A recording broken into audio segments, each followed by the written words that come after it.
Cal, Nate said you recommended a book to him that he's been reading, the 10-minute toughness book. Yeah, it's funny, I give him a lot of books. And then I ask them, you know, did you read this? And, you know, and I'm trying to get them to understand that they leave us, and if I can leave them with one thing, that read, you know, tweak your mind, be curious.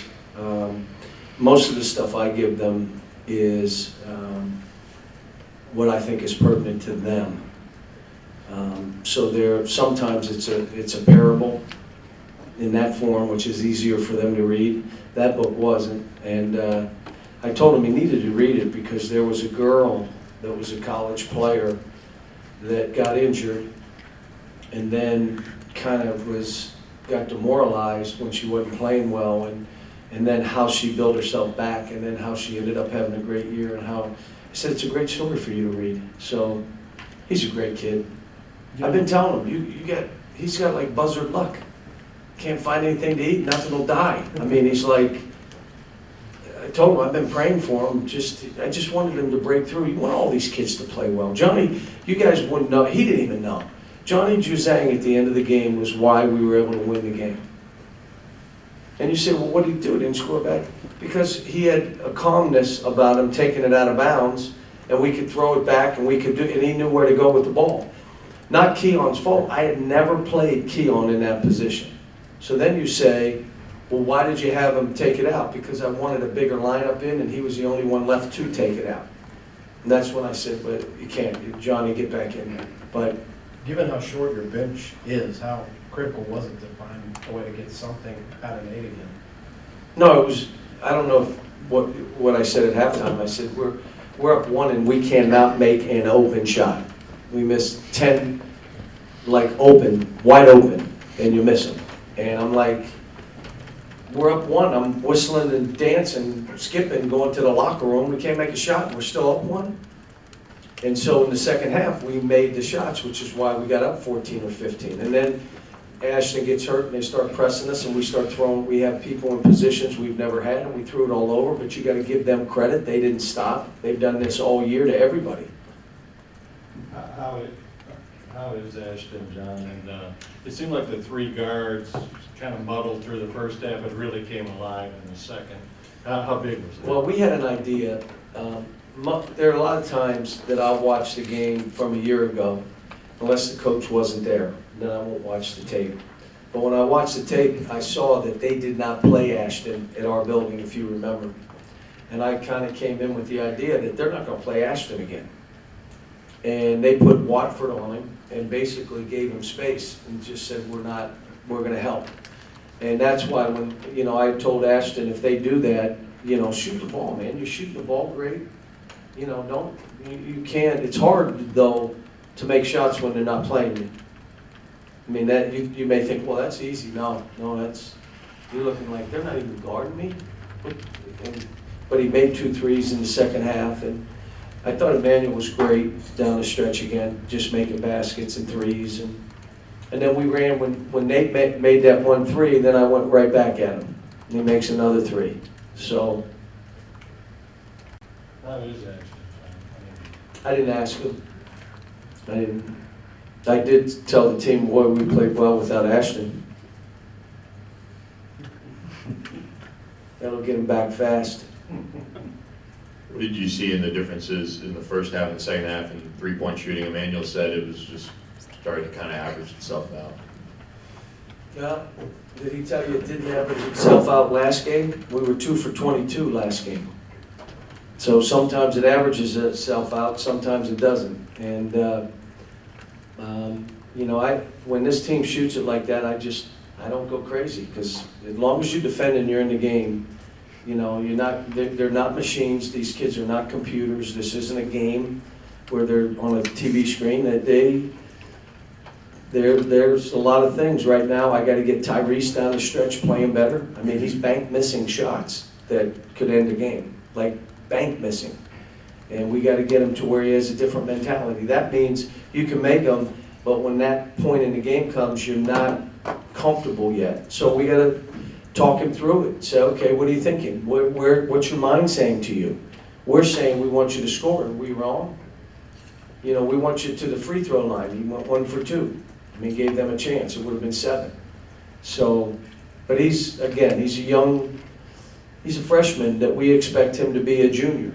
That's what it is where we are. John, just under 3 weeks left regular season. What do you like about your team? What area do you still see? Got a will to win. It means you got a chance. I like that we got a big guy, center. I like that we're playing 3 point guards. But we got to get, when you're playing with a shortened rotation, EJ, Nate, Nick, or EJ, Nate, Keon, and Johnny, got to add to the game. You got to come in and add. You can't ever take away. All you're doing is stepping in and adding to the game. EJ had some foul trouble today and did some good stuff, but you know, he and Keon and Nate and Johnny are probably the key to where this thing goes.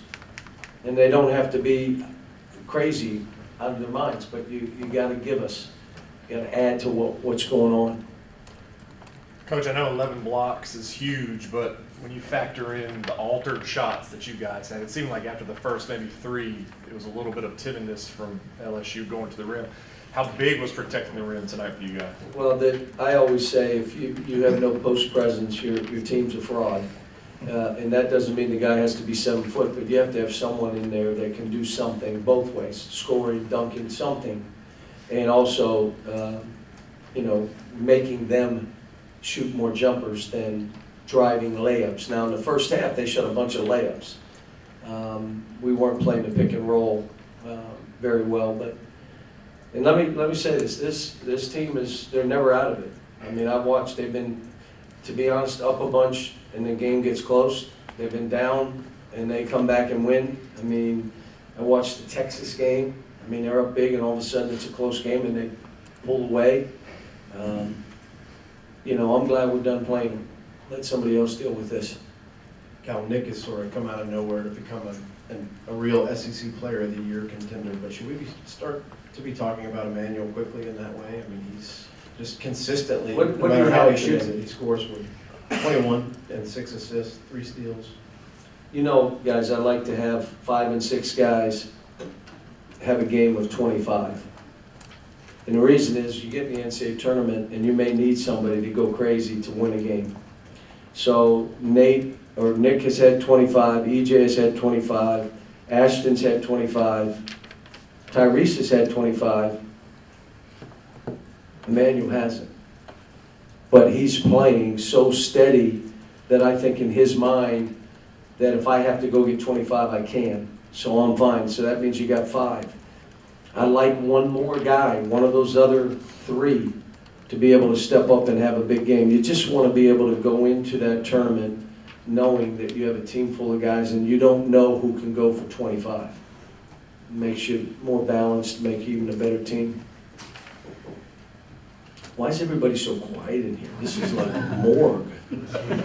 Everybody sleepy? So we got old people in here? Yes. Any other questions? You know, approaching 1,000 points for a couple games now. Last game we had a bunch of opportunities that kind of in and out. Did you feel like you were jinxed there to get to that? I don't know what it was, but you know, my teammates and my coaches have just been on my case about trusting my training and believing in myself and knowing that everything's going to pay off. Spend a lot of time in the gym, in the weight room, on a treadmill, staying in shape, just trying to stay mentally sharp. And I actually have been reading this book that's been helping me out with mental toughness and mental training. So just kind of believe in that and just trusting that it's going to come to fruition eventually. And tonight, I guess it did. What's the book called and how much of an exhale is it a night like tonight? It's called 10-Minute Toughness. It's a mental toughness training thing. And it's a big time exhale. It's been frustrating because I haven't been able to do anything defensively either. So for me, it's not just about trying to get a bucket or anything like that. It's I got to do something defensively to help my team. And I've been struggling with that as well. And tonight, everything really, like I said, kind of came to fruition. Immanuel, the 3 guards, you, Ashton, and Tyrese did not have a big first half, and you had a really big second half. What changed? How did that come about? Yeah, I know individually for me, I think I airballed my first shot, so that kind of threw everybody off. But no, this team's really tough. No matter what happens in the first half, I think we've been a really good second half team all year. So that's just a credit to everybody's toughness. All the drills we do in practice, the toughest drills, the 130 runs that you got to make, 15 touches. So that's just a credit to all the hard work we've been doing. Immanuel, how does the team go 2 for 10 on threes in the one half and 7 of 8 in the second half? I don't know. Numbers got to balance out eventually. So tonight they did. I think we went like 2 for 22 last game. So we'll probably go like 20 for 22 next game or something like that. Is that a contagious thing, getting threes? Absolutely, especially when everybody's shooting the ball. Everybody's getting good looks. When Nate was hitting shots, I think I was more proud of him than he was. I was running down the court just screaming like a little kid. So it's just great to see everybody else doing good. Please raise your hand. We'll get you a mic for questions.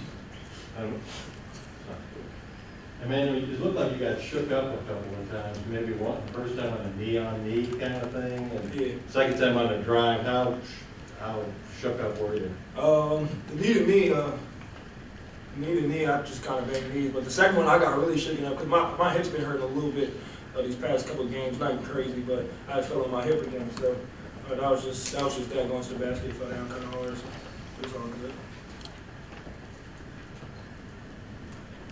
Nate, who recommended that book to you, and what was the biggest thing that you took from them? Coach Cal actually did. I mean, I'm supposed to be a senior leader, and I've been playing like I was a freshman, I was a high school player.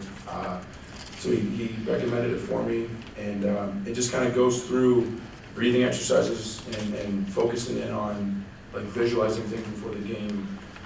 It's actually crazy because it talks about like if you're at the free throw line, can you visualize yourself feeling the ball, doing your routine, taking breaths, and talk about this 15-second breathing where you breathe in for 6 seconds, hold for 2, exhale for 7, which you don't have a lot of time at the free throw line. So it's like as you get fouled, do it. Like when the ref calls it, start your breathing just to calm yourself down. And it's actually been a big help.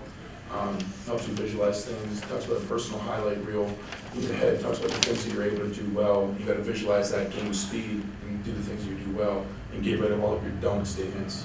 So be like, well, don't foul. Don't do this. Not like get rid of all those and talk positively and say it out loud. Because if you think it and you think negatively, then you're going to do it negatively. But if you say it out loud positively, you're going to do it. When you read those things and you watch a guy like what Immanuel, he seems to be good at the positive reinforcement, visualization, all the Zen stuff, does that make kind of connect with you? He's my roommate on away games too, so it's big time. He and I talk hoops, talk God, talk family, just basketball obviously, but he's been a big help. And he actually sent me a thing the other day last night about Kobe Bryant, talking about mental toughness and just being in the right spot at the right time to hit a big shot and trusting that's going to go in. And if you miss it, then you're going to make the next one. And so I missed that one in the first half, really far right from 3. And in my head, I was like, all right, next one's in. And then shut the next one, went in, next one, went in, next one. Like stuff like that, and it really starts to carry over and helps out. And he's been a big help for me. We play one-on-one at night. He beats me, but don't let him fool you. I did beat him in the mid-post 4 games. Hold on, bro. But no, he's a big time help. Emmanuel, have you heard anything about Ashton's injury? And if he's not able to go, how excited and comfortable are you going to be able to play point? I've not heard anything about Ashton's injury. If he doesn't play, that's a big piece that we will be missing, obviously. Defensive player here in SEC. I don't think I would be excited about anything with Ashton being gone, but just looking forward to helping my team win. That's about it. But we need Ashton. He's a big part of what we do offensively and defensively. He hit a lot of threes today, so I'm happy for him, and he's just really a big part of what we do, so we need him. Nate, you had 8 rebounds tonight, was the most you've had since early January. Knowing how good LSU was in the last, was that more of an emphasis for you than not, or Yeah, I mean, I haven't been grabbing a whole lot of rebounds, but tonight, before the game, Coach Barty and I were joking around, and I always bump into him when I'm leaving the locker room. He said, don't let that be the last time you hit somebody until that buzzer rings. So I gotta take that to heart. It is a point of emphasis for me to make sure I'm in the right spots, hitting guys on rebounds, and just going after the ball. And if I don't get it, just smacking it out for somebody else to get there, diving on the floor. And just, that's the kind of guy I need to be for this team to be successful. And tonight was a really good stride moving forward to do that. Hey guys, here in the back, I just want to ask you, what was Nick Richards' impact on the game in terms of you had 6 block shots, and just as a team, You had 11 as a team. What does that do to kind of stagnate their offense when they can't get anything in the paint? I mean, for any team driving into the paint, we have really good guards that are good defenders that are guards. So if you get by our guards and you go in for a layup, then you have an uncontested layup. You have a 7-foot center with a 40-inch vert coming at you too. And he is really good at walling up too. He's not always just swatting stuff. So a lot of the time he'll jump straight up and you're just putting it into his arms, and he'll just grab it. But it's really intimidating. It's intimidating in practice when you're trying to go in for a layup and he throws it off the wall. So I think for any guard going in, it's an intimidating thing. Now, just listening to you, it sounds like you are your own harshest critic. If that's true, why? I mean, it's kind of how I was raised, to just, I don't know, I'm hard on myself because I want to be great. I want to be good at the things that I practice so much. And when you do these things and you're not doing them well, it's frustrating, especially for us as athletes. But just trusting and believing that eventually it's going to happen. Working hard every day, staying diligent about everything we do, eating right, staying in good shape, and working on those things. Coach talked to me today in a huddle, and he said you're averaging 60 makes in our one shooting drill, so shoot the ball. And so it's just to hear somebody like that tell you to shoot the ball and that they're confident enough for you to make it is big. Anything else for Claire? Thanks, guys. Any questions for Coach?